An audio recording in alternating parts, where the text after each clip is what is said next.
Welcome di dalam pemuritan hari ini. Dan kali ini saya mau membagikan kepada saudara satu firman Tuhan yang berjudul Taman Pernikahan. Kenapa kok saya bicara pernikahan itu ibarat seperti taman?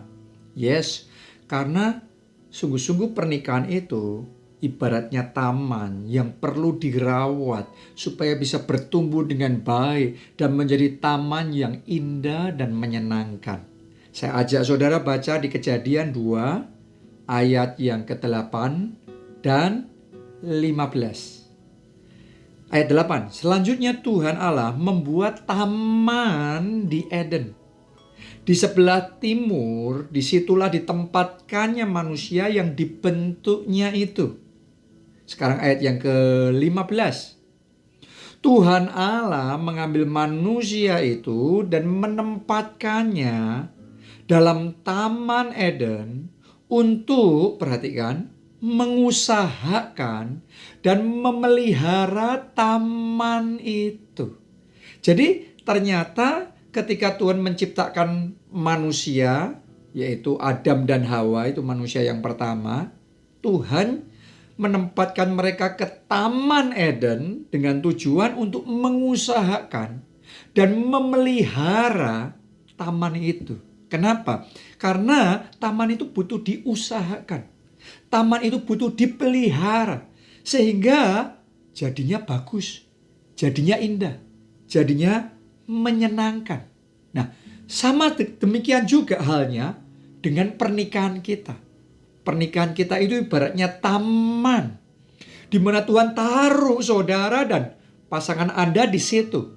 Untuk apa? Untuk mengusahakan, untuk memelihara taman itu.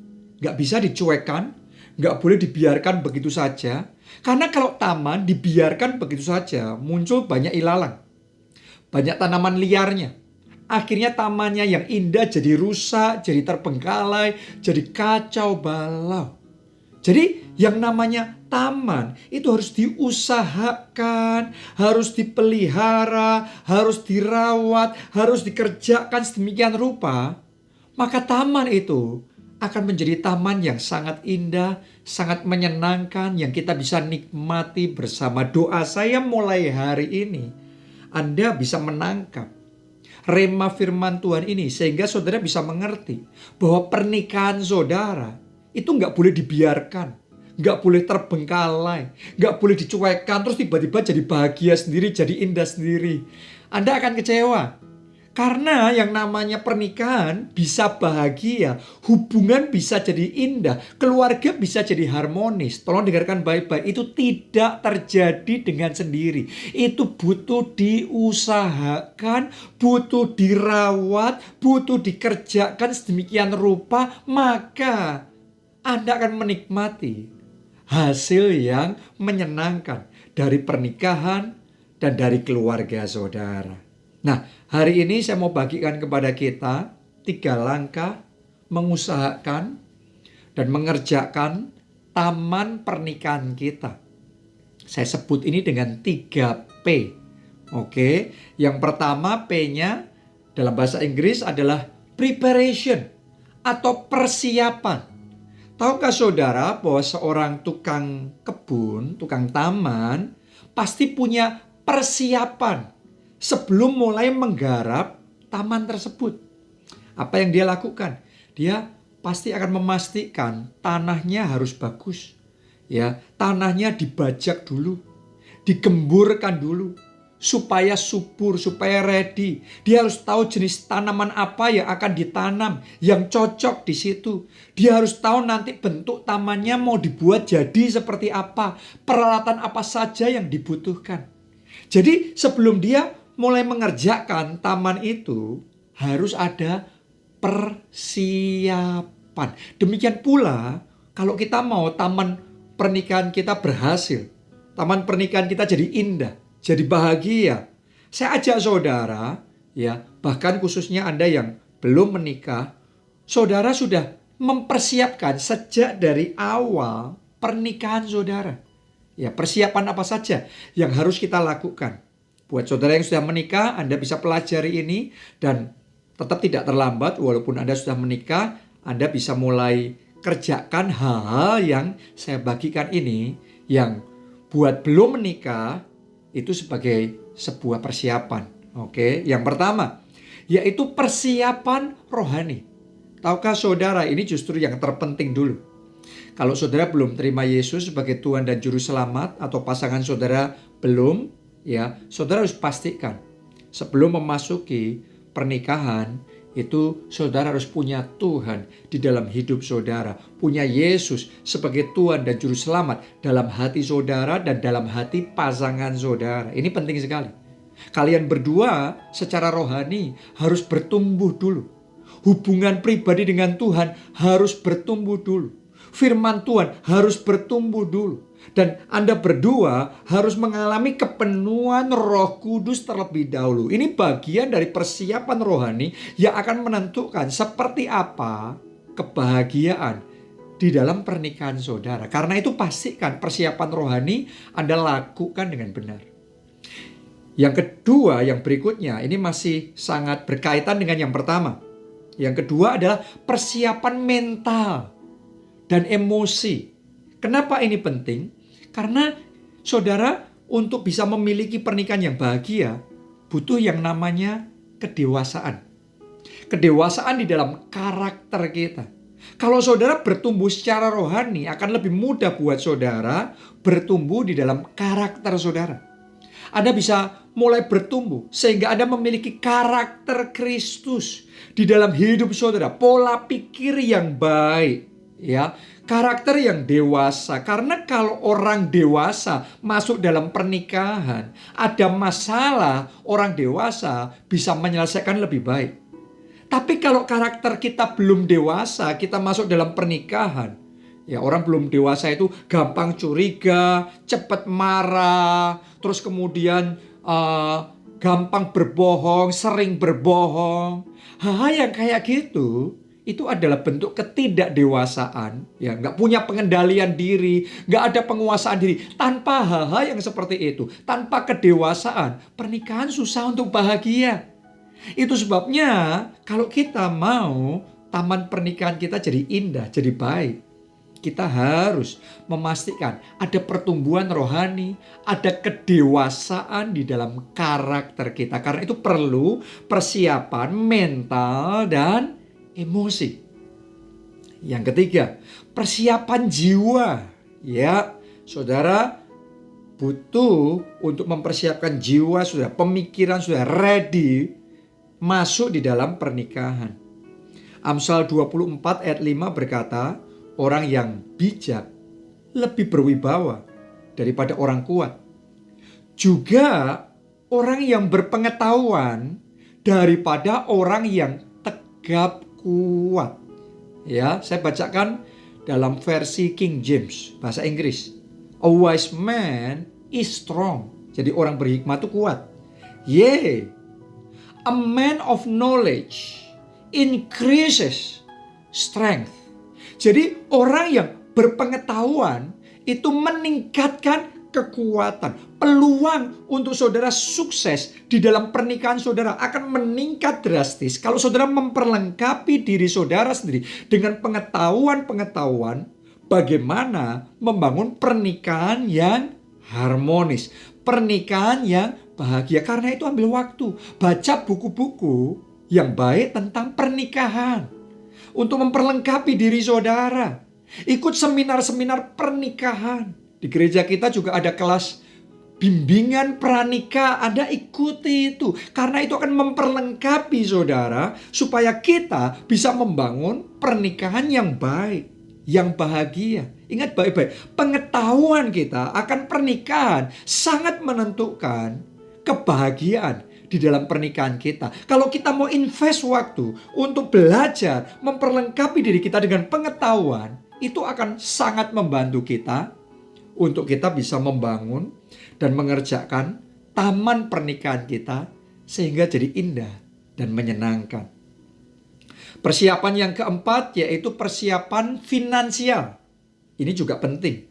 Makanya saya selalu anjurkan orang yang mau menikah mesti sudah kerja dulu.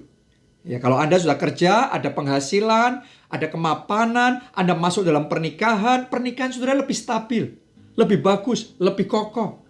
Karena ketika saudara masuk dalam pernikahan, Anda butuh waktu untuk menyesuaikan diri satu dengan yang lain. Kalau secara finansial pun belum siap, terus kemudian Anda menyesuaikan diri satu dengan yang lain, goncangannya lebih besar. Oke, itu sebabnya saudara mesti punya persiapan finansial. Jangan asal masuk dalam pernikahan. Ya, kerja yang baik, mapan secara keuangan, masuk di dalam pernikahan, dan saya percaya itu akan memudahkan saudara membangun pernikahan yang harmonis dan bahagia. Oke, jadi itu P yang pertama untuk kita bisa membangun ya taman pernikahan yang indah butuh persiapan. P yang kedua adalah plan. Plan itu bahasa Inggris ya. Terjemahan bahasa Indonesianya adalah menanam atau menabur. Saya mau ngomong sama saudara, setelah sebuah taman itu dipersiapkan, maka yang berikutnya yang kita bisa lakukan adalah kita menabur di situ. Ya, jadi butuh yang namanya menabur. Ya, sehingga ada sesuatu yang muncul, ada sesuatu yang tumbuh dan menghasilkan buah-buah yang baik. Demikian juga di dalam pernikahan. Pernikahan itu nggak bisa dibiarkan saja. Setelah dipersiapkan terus dibiarin saja. No. Kita harus menabur. Kita harus menanam. Supaya muncul buah-buah yang indah di dalam pernikahan kita. Apa saja yang harus kita tanam dan kita tabur. Taburkan benih kasih dan perhatian. Jadi setiap hari cari cara untuk menolong, cari cara untuk berbuat baik dan menyenangkan hati pasangan saudara. Itu setiap hari di dalam kehidupan berkeluarga. Oke, kalau Anda melihat pasangan saudara sedang sibuk butuh pertolongan, coba saudara lihat itu sebagai sebuah kesempatan. Lakukan itu. Anda sedang menaburkan benih kasih, benih perhatian itu. Nanti Anda akan menikmati buah-buah yang indah, menyenangkan, muncul di dalam pernikahan saudara. Oke, taburkan juga benih doa. Jadi yang namanya pernikahan butuh dibalut, disertai dengan doa. Jadi saudara jangan hanya berdoa untuk pekerjaan, untuk keuangan. No. Anda berdoa juga untuk pernikahan. Anda berdoa untuk istri, untuk suami saudara. Anda berdoa untuk anak-anak. Anda berdoa untuk orang tua. Mari berdoa buat keluarga karena doa kita itu make difference. Doa kita itu membuat suatu perbedaan. Anda berdoa dan tidak berdoa pasti berbeda. Jadi berdoa buat pernikahan Anda, berdoa buat pasangan, berdoa buat keluarga. Yang ketiga, taburkan benih keuangan. Yes, kenapa ini penting? Alkitab yang ngomong loh, di mana hartamu berada, di situ hatimu berada. Kalau saudara hanya menaburkan benih keuangan waktu zaman pacaran, beliin ini, kasih surprise ini buat pasangan saudara, ya zaman itu saja. Cinta itu mekar dan bersemi. Ya, tapi kalau sesudah menikah Anda berhenti menaburkan benih keuangan, jangan heran jadinya layu. Itu sebabnya saya ajak saudara terus-menerus taburkan benih keuangan. Anda diberkati Tuhan bukan hanya untuk disimpan saja atau dipakai untuk yang lain. Anda perlu pakai bagian dari berkat itu untuk memberkati pasangan saudara. Nabur benih keuangan di situ untuk membahagiakan pasangan saudara. Dan Anda akan melihat bagaimana hubungan dalam pernikahan saudara akan jadi indah kembali. Ya, cinta kasih akan berlipat kali ganda kembali. Yang berikutnya, taburkan benih waktu dan tenaga. Jadi bukan hanya ngasih uang loh ya, tapi kita perlu menabur waktu, menabur tenaga. Itu akan membawa perbedaan yang signifikan di dalam hubungan pernikahan kita. Jadi saya ajak saudara, mari kita menanam. Terus menabur. Karena firman Tuhan ngomong jangan jemu-jemu berbuat baik. Karena apabila sudah datang waktunya, kita akan menuai jika kita tidak menjadi lemah. Anda akan menuai kebahagiaan, Anda menuai sukacita, Anda menuai damai sejahtera di dalam pernikahan dan di dalam keluarga saudara. Karena itu jangan lupa menabur, jangan lupa menanam. Itu P yang kedua, plan. Ya, supaya tanaman, supaya taman pernikahan saudara jadi bagus, jadi indah. Yang terakhir, yang ketiga. Nah, yang ketiga ini mungkin saudara agak heran ya, yaitu prune. Prune itu memangkas atau membersihkan. Saudaraku, untuk taman bisa jadi indah, itu ternyata juga butuh dipangkas dan dibersihkan. Yang namanya tanaman perlu dilakukan pemangkasan dan pembersihan supaya bertumbuh baik, bertumbuh sehat, dan jadi indah. Kenapa? Sebab akan ada ranting yang tidak berbuah. Yang itu butuh dipangkas. Ada juga ranting yang berbuah tapi nggak maksimal. Karena itu butuh dibersihkan. Karena kalau ranting itu dibersihkan, nanti berbuahnya maksimal. Juga bisa jadi ada tanaman-tanaman liar yang mengganggu pertumbuhan tanaman kita. Yang kayak gini ya harus disingkirkan. Ya, demikian pula di dalam pernikahan kita. Kadang-kadang sementara kita menjalani pernikahan kita, ada hal-hal negatif bisa muncul dalam pernikahan kita. Yang mana itu harus kita pangkas. Yang mana harus kita bersihkan. Yang mana harus kita singkirkan. Harus di-pruning. Tujuannya apa? Supaya hal-hal yang negatif itu dihilangkan, pengganggu dihilangkan, sehingga taman pernikahan kita bisa jadi indah, bisa jadi baik, bisa jadi bahagia. Contoh salah satu yang perlu disingkirkan adalah rasa egois. Nah, egois ini yang paling banyak merusak di dalam pernikahan. Kadang-kadang saya perhatikan sebagian suami istri sesudah menikah nggak peduli sama kepentingannya suaminya, kepentingannya istrinya. Pokok yang dipikirin hanya kepentingan diri sendiri. Kalau Anda izinkan egois itu subur, jangan heran taman pernikahan saudara bisa rusak. Karena itu sadari bahwa yang namanya keegoisan itu perlu dibabat, perlu disingkirkan. Kita perlu salibkan kedagingan kita, salibkan keegoisan kita. Kita perlu kenakan kasih Allah. Dan kita boleh bagikan kasih kepada pasangan kita. Maka pernikahan kita akan bahagia. Itu cuma satu contoh. Jadi saya ajak saudara untuk teliti apa saja yang perlu dipangkas. Apa saja yang perlu dibersihkan. Apa saja yang perlu disingkirkan. Supaya taman pernikahan kita bisa jadi baik, bisa jadi indah, dan menyenangkan. Saya ajak saudara, ayo kita datang kepada Tuhan dalam doa. Dan kita minta untuk Tuhan memampukan kita bisa mengusahakan dan memelihara taman pernikahan kita. Supaya jadi bahagia, harmonis, dan penuh dengan berkat Tuhan yang luar biasa. Angkat kedua tangan saudara, saya mau berdoa buat saudara. Terima kasih untuk firman-Mu hari ini. Ya Roh Kudus, jamah setiap pribadi yang mendengarkan sharing firman Tuhan ini.